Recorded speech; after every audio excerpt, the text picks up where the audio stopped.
With me is the President-elect of the United Nations General Assembly's 76th session. He is here in Delhi, and this is his first foreign visit to any country after being elected. So welcome to WION, and my first and obvious question to you is, you're here in Delhi, what will be your focus areas? We know that you're going to meet the External Affairs Minister, Dr. S. Jaishankar, and call on the Prime Minister.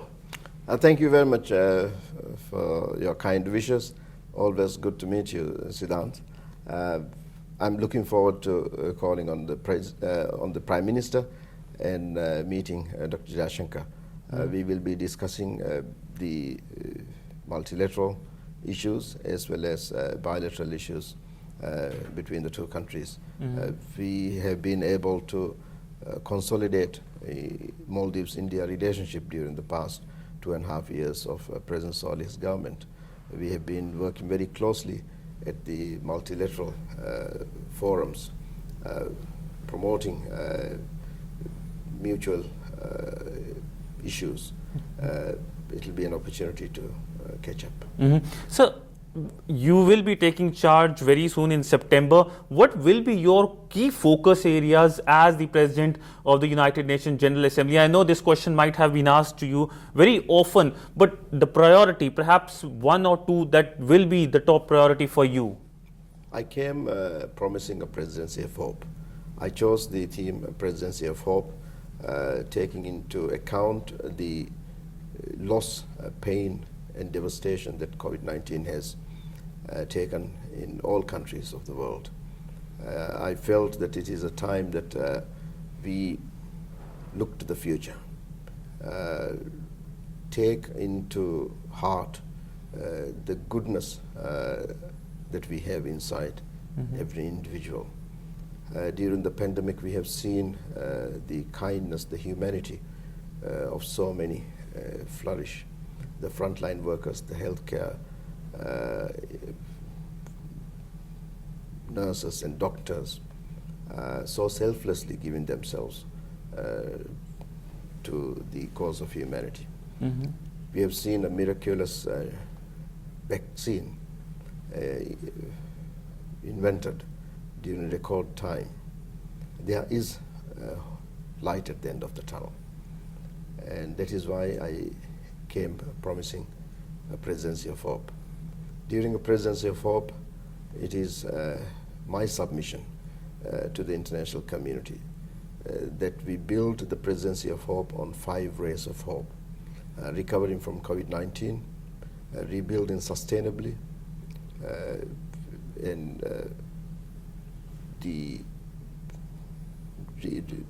reviving the economic devastation. We have to reform the United Nations. We have to address the climate issues, and we have to respect human rights, the rights of all. These are the areas which I will be concentrating during my presidency. So you mentioned the reformation of the United Nations. This is something that in Delhi, of course, there is a lot of focus on. India, of course, will be chairing the United Nations Security Council next month. How, under your presidency, your focus will be on reforming the UNSC specifically, and perhaps also India's bid as well for an expanded UNSC? The United Nations Security Council reform is a membership-driven process. The role of the President of the General Assembly is to bring the members together. The membership-driven process of the Security Council reform, I hope, will gain momentum during my presidency. You would recall that Maldives was one of the 10 countries which initiated the Security Council reform process way back in the early 1970s. And we are committed to it. Maldives is committed to it. But as President of the General Assembly, I will do my utmost to make sure that the members move forward on this process. So Afghanistan, another focus area for the region, for the world. Afghanistan is a neighbor, a SAARC member country.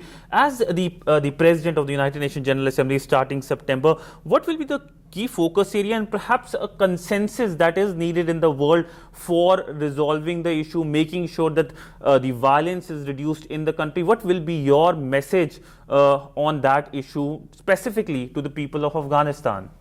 For the people of Afghanistan, my message is that they are resilient people, that they will be able to come together, and they should be fully committed as they are to promotion of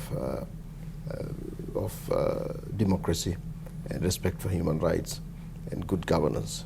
I wish them all the best.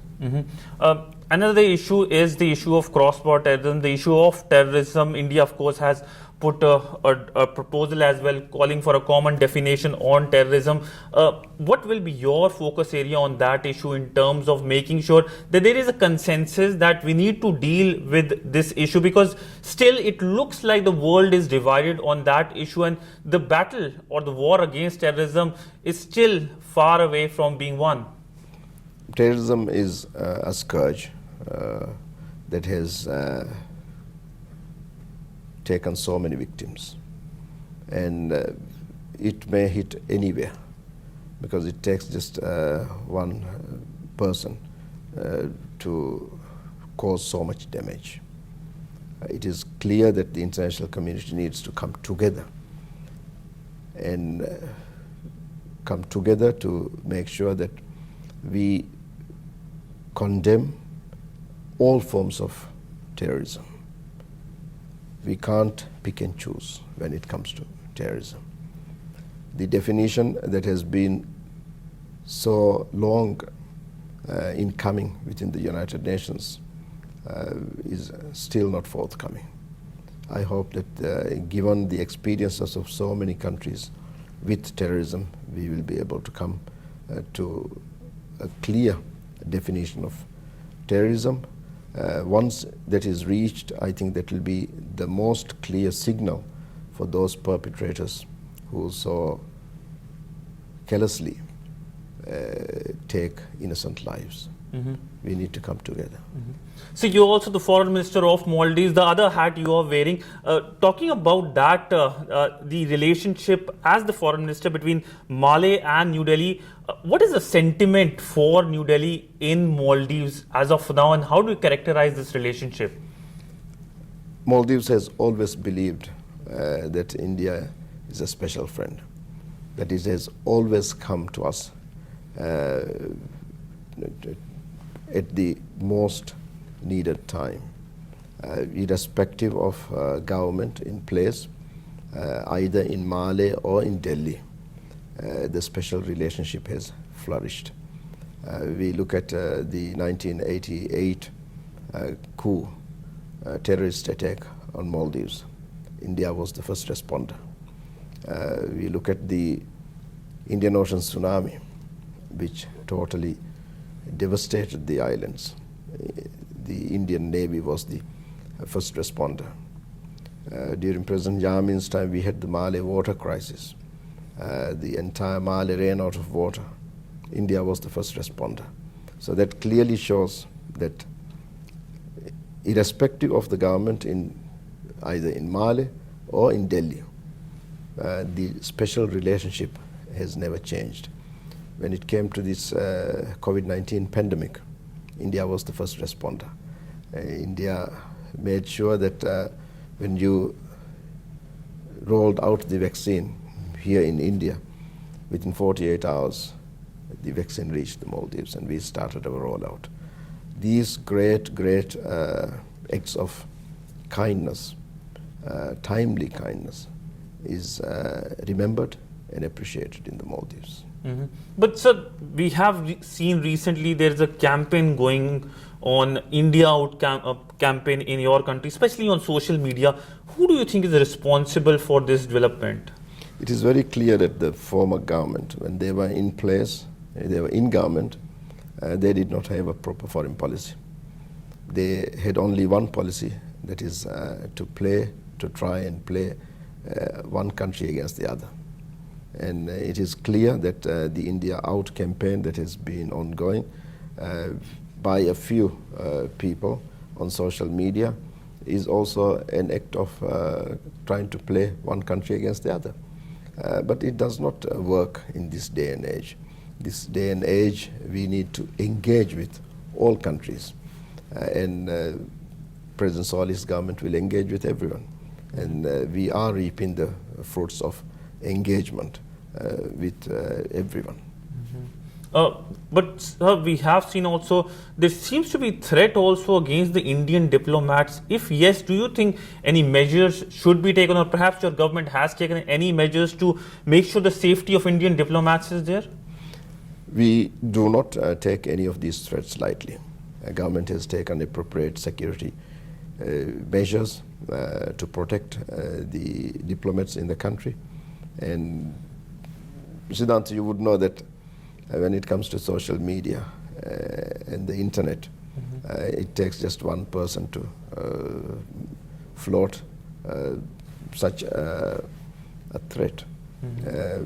It should not be seen as a majority of Maldivians supporting this kind of violent propaganda. The fake news is an issue that not only the Maldives has had to deal. Here in India it's the same, in the United States it's the same. So we all have to live with this in this day and age of such proliferation of information which takes just one individual to write something on the media. So my last question to you is how New Delhi and Male are working together when it comes to the security of the wider Indian Ocean region. Maldives is at the heart of the Indian Ocean region. Your exclusive economic zone goes to thousands of areas. You must be worried about things which are happening, piracy or illegal fishing in that part, perhaps in your region as well. How both countries are working together, sir? I'm very happy that you mentioned that Maldives is the heart of the Indian Ocean, because it is something I firmly believe in. We are in the heart of the Indian Ocean. We are a large ocean state with huge ocean territory, and also we have most of our wealth in that area. The fish stocks, we can't let the fish stocks be captured by the illegal fishing trawlers. We can't have our territory be used as transit points for drug of people who are trading in drugs.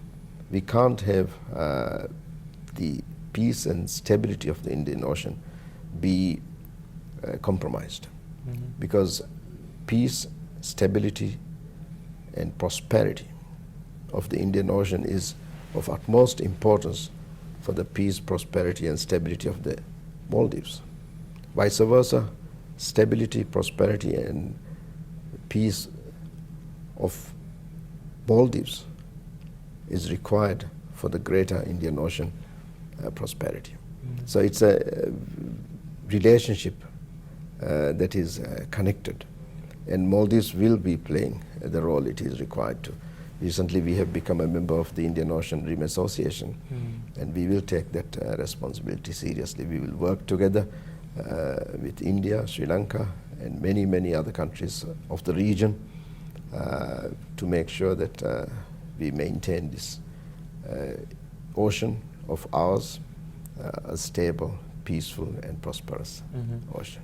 Well, thank you so much, sir, for speaking to WION extensively on many subjects, and many congratulations and best of luck for your innings in New York as the President of the United Nations General Assembly. Thank you so much, sir. Thank you very much, and I hope to see you in New York. Thank you so much. Hopefully soon, sir. Thank you.